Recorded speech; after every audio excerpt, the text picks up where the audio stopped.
9시가 다 돼가는데 오늘은 쉬는 시간 없이 바로 혜림님께서 마지막 발표 해주실 수 있을까요?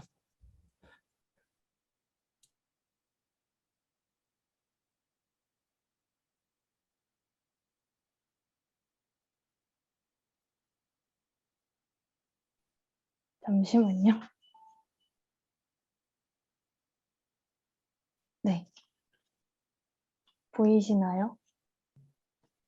네. 네, 잘 네, 보입니다. 제가 오늘 발표할 논문은 이제 솔로라는 논문인데요. 이 논문은 앞에 연정님이 말씀해 주신 것과 같이 인스턴스 세그멘테이션을 수행하는 모델입니다. 인스턴스 세그멘테이션에 대해서 간단히 설명을 하자면 이렇게 픽셀별로 값을 예측을 하는데 세멘틱 세그멘테이션이랑 다른 점은 이제 각각의 개체도 다 구분을 한다는 점에서 차이가 있습니다.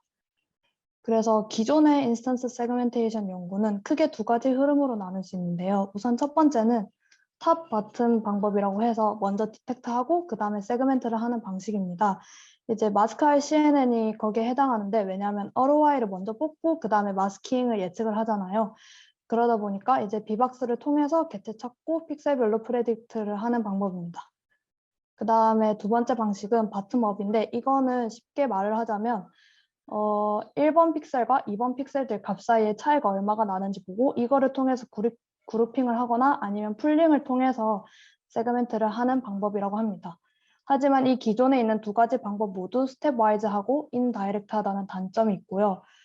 단점이 있는데 왜냐하면 1번은 아까 전에도 말씀드렸다시피 비박스가 얼마나 정확한지에 따라서 세그멘트 정확도도 달라지기 때문에 이 정확성이 비박스에 의존하고 그렇기 때문에 인다이렉트하다는 겁니다. 그래서 본 논문에서는 이제 이 인스턴스 세그멘테이션을 어떻게 다이렉트하게 해볼 수 없을까 하는 질문에서 시작된 방법이라고 할 수 있습니다. 그러기 위해서는 먼저 근본적으로 이미지 내에 동일한 클래스의 개체가 두 개가 있을 때 이거를 우리는 어떻게 구분할까라는 질문에 대해서 먼저 대답을 해야 되는데 본 논문을 작성한 분들께서 찾은 방법은 일단 첫 번째로는 이 개체들의 중심점의 위치가 각각 다르다는 겁니다. 여기에 있는 이 염소들의 중심점을 제가 표시해봤는데 이런 식으로 다 다르다는 걸 알 수 있죠. 그리고 또 두 번째 다른 점은 개체의 사이즈라는 겁니다. 여기에서는 양들의 모든 사이즈는 비슷하지만 좀 일반적인 상황을 생각했을 때는 개체의 사이즈가 다 다르게 나오게 되겠죠. 그래서 이 논문에서는 이제 이미지에서 클래스는 같더라도 개체는 결론적으로 중심적인 위치랑 사이즈가 다를 거기 때문에 이거를 반영을 해서 다이렉트하게 인스턴스 세그멘테이션을 하자라는 게 출발점이라고 볼 수 있습니다. 그래서 이 논문의 이름이 세그멘트 오브젝트 바이 로케이션인데 이때 로케이션이 이 중심점의 위치나 사이즈 이런 것들을 반영한 데서 나왔다고 할 수 있습니다. 그래서 여기에서 이제 이 차이점들을 반영하기 위해서 도입을 한 게 인스턴스 카테고리라는 건데요. 일단 이거에 대해서 설명을 하기 전에 먼저 세멘틱 세그멘테이션에서 도미넌트했던 FCN의 방법을 참고하게 됩니다. 이제 FCN은 아웃풋으로 N개의 채널이 있으면 각 채널별로 한 클래스만 담당해서 TF를 예측을 하는데요.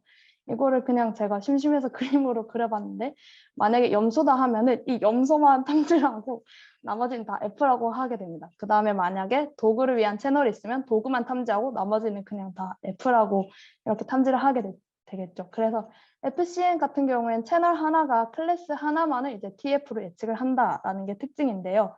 이거를 이제 따와가지고 인스턴스 세그멘테이션은 이 채널을 클래스로 두는 게 아니고 인스턴스 카테고리라고 바꿔서 두게 됩니다. 그래서 그림으로 보자면 지금 보시면 이게 I랑 J가 서로 다른 채널인데 서로 다른 인스턴스를 예측하고 있죠. 이게 하나에 나타나 있지 않기 때문에 한 채널이 한 클래스를 담당하지 않는다라고 알 수 있습니다. 그래서 이런 인스턴스 카테고리를 도입을 했기 때문에 좀 더 다이렉트하게 인스턴스 세그멘테이션 할 수 있었다라는 내용입니다. 그래서 이런 부분을 도입을 했고 모델은 어떻게 생겼냐면 이제 인풋 이미지가 있고 크게 두 가지의 서브 태스크를 진행하게 됩니다. 먼저 세멘틱 카테고리랑 그 다음에 두 번째는 인스턴스 마스크 브랜치 여기 두 번째 있는 내용인데요. 먼저 이것들을 시행하기 전에는 그리드를 나눠서 S by S로 나누게 됩니다. 그 다음에 이 위에는 세멘틱 카테고리에서는 이제 아웃풋이 S by S by C 이렇게 돼 있는데요. 이게 하나가 각 그리드 셀이고 이 C는 클래스가 됩니다. 그래서 이런 식으로 한 그리드 셀에 대해서 클래스 1번의 probability, 2번의 probability 이런 식으로 텐서를 갖게 되겠죠. 그래서 한 그리드마다 각각의 클래스에 대한 확률을 예측하는 결과값을 얻게 됩니다. 그리고 밑에 있는 인스턴스 마스크 같은 경우에는 아웃풋 텐서를 보면 지금 H by W by S 스퀘어인데요. 이거는 원래 이미지의 해상도에다가 채널은 이제 그리드 개수만큼 있게 됩니다. 그래서 여기에서 이제 이 S에 어떤 클래스가 있다 하면은 여기에 해당하는 그리드 셀에 대한 마스킹을 이 채널에 담게 됩니다.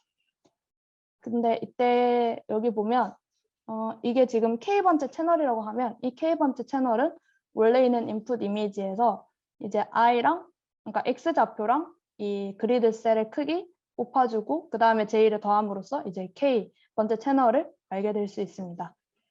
그래서 인스턴스 마스크를 프레딕트 하기 위해서는 FCN 같은 Fully Convolution Network를 이용을 하는데요. 그런데 이제 컨볼루션 네트워크 자체가 spatially invariant 하잖아요. 그러니까 여기에 있는 물체를 클래시피케이션 하는 거하고 여기 있는 물체를 클래시피케이션 하는 게 둘 다 동일하다는 건데 근데 이게 클래시피케이션은 좋게 작용을 하지만 세그멘테이션에서는 여기 있는 거랑 마스크는 분명히 다르기 때문에 이제 공간 정보가 변하면 그거에 따라서 마스킹도 다르게 예측을 해줘야 된다는 겁니다. 그래서 오히려 spatially variant가 바람직하고 그거를 얻기 위해서 하는 게 이제 cold conv라는 선행 연구인데요. 이게 뭐냐면 이 그림을 통해서 쉽게 알 수 있습니다. 저도 논문에 다 읽은 건 아니지만 그림을 보고 대충 이해한 건데 여기 I 코디네이트 같은 경우 보면은 밑으로 갈수록 점점 색깔이 진해지는 걸 볼 수 있고 J 코디네이트 같은 경우에는 왼쪽으로 가면 색깔이 점점 진해지는 걸 알 수 있잖아요. 그러니까 이렇게 어떤 X값과 Y값에 대한 정보를 함께 넣어주게 되는 겁니다. 그래서 이거를 구하는 과정은 동일한 크기를 가진 텐서, 그러니까 H by W를 가진 텐서에다가 픽셀 좌표값을 넣어주고 그 다음에 -1에서 1 사이로 정교화를 해줌으로써 이 I 코디네이트랑 J 코디네이트 값을 얻게 된다고 합니다. 이거를 이제 인풋, 그러니까 여기 생긴 이 이미지에다가 뒤에 이렇게 두 개를 붙여줘 이제 네트워크를 진행하게 되는 거죠. 그래서 본 논문에서도 그림에서 보면 마스킹에 보면 H by W by 256 더하기 2가 있는데 이게 각각 I 코디네이트랑 J 코디네이트에 해당한다고 생각하시면 됩니다. 네. 그 다음에 이제 네트워크 아키텍처 같은 경우에는 솔로의 백본으로는 FPN을 이용했는데 이게 뭐냐면 이것도 저도 논문에 다 읽은 건 아니지만 대충 봤을 때 이렇게 생긴 구조라고 해요. 그러니까 여러 개의 피처 맵이 있고 이거에 대해서 각각 프레딕트를 한다는 건데 이거를 통해서 얻는 이점은 다양한 스케일의 이미지, 다양한 스케일의 피처 맵에 대해서도 이제 예측을 할 수 있으니까 스케일에 좀 더 다양한 스케일을 잘 예측할 수 있다라는 장점이 생기는 거죠. 그래서 이렇게 만들어진 여러 개의 맵을 세멘틱 카테고리랑 인스턴스 마스크, 아까 전에 보셨던 그 위에 있는 거랑 밑에 있는 거 브랜치의 인풋으로 사용하게 됩니다.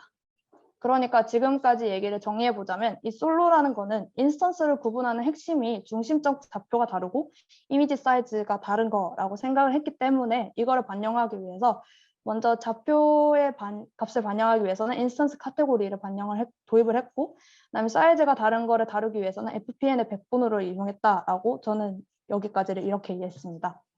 학습 같은 경우에 이제 로스 펑션을 보면 카테고리 로스랑 이제 마스크의 로스를 어떤 가중치를 통해서 합한 거를 이제 로스로 계산을 했는데 이제 카테고리는 포컬 로스를 이용하고 마스크에는 다이스 로스라는 걸 이용을 했다고 했는데 보통 사용하는 유명한 바이너리 크로스 엔트로피나 포컬 로스 이런 것도 사용을 해봤는데 다이스 로스는 별다른 손을 안 대도 충분히 좋은 성능을 낼 수 있었기 때문에 다이스 로스라는 걸 사용했다고 합니다.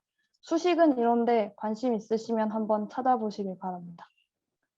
그 다음에 예측 같은 경우에는 이제 백본 네트워크와 FP를 인풋 이미지가 거쳐가면 그러니까 네, 그렇게 되면 이제 각 그리드 셀마다 클래스 점수 값이랑 마스크 값, MK, 아까 보셨던 이 브랜치 통해서 각각 예측을 하고요.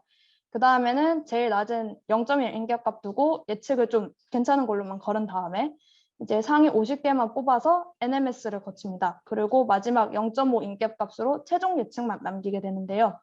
이거는 이게 어떻게 작용하는지입니다. 이거 하나하나가 각 그리드 셀이라고 생각하시면 돼요. 그래서 각 그리드 셀마다 예측한 마스킹이 이렇게 나오고 이게 이제 솔로가 어떻게 작용을 하는지에 대한 논문에서 소개하고 있는 그림입니다. 이거는 실제 결과고요. 그 다음에 성과 같은 경우에는 이제 보면은 여기 40.5 레즈넷이랑 DCN, FPN 이걸 이용해가지고 40.5 정도의 AP를 냈다고 하는데 기존에 있던 마스칼 CNN에 비해서 조금 더 높은 MAP 값을 얻을 수 있었다라는 게 결론입니다. 그래서 추가적인 연구로는 뭐 그리드스랑 FPN을 바꿨을 때 어떻게 되는가, 그리고 디커브드 솔로라는 건데 이거는 또 다른 바닐라한 솔로랑 좀 변이를 한 거라고 해요. 그래서 이것도 혹시 관심이 있으면 읽어보시기 바랍니다. 네, 여기까지 제 발표는 이상이고 혹시 질문 있으신가요? 그, 스페셜리 베리언트를 적용하기 위해서 어떤 거 도입하셨다고 하셨잖아요. 그 부분 네. 설명을 잘 이해를 못해서 혹시 다시 네. 해주시나요? 그러니까 이제 컨볼루션 네트워크는 스페셜 인베리언트 한데 하지만 세그멘테이션은 스페이셜 정보가 중요하다는 거고요. 그거를 도입하기 위해서 이제 그거를 반영해주기 위해서 도입한 게 콜드 콤브라는 선행 연구입니다. 이게 뭐냐면 I 코디네이트랑 J 코디네이트가 있는데 이거를 쉽게 생각하면 그냥 픽셀들의 X, Y의 위치 뭐 이런 값을 갖고 있는 애들이라고 생각을 하면 돼요. 그래서 이제 공간적 정보가 있는 애를 따로 주는 거죠. 1, 뭐 1, 뭐 이런 식으로. 이걸 알고 있는 애들을 붙여주니까 공간에 대해서 조금 알고 있을 거잖아요. 그러니까 그냥 HWC 이렇게 있는 것만 아니고 이제 이 X와 Y 값에 대한 정보가 담긴 애들도 같이 주니까 얘가 좀 더 스페이셜을 좀 더 레커그니션을 잘 하지 않을까라는 게 제가 이해한 콜드 콤브 연구입니다. 네, 감사합니다. 네. 혹시 다른 질문 있으신가요?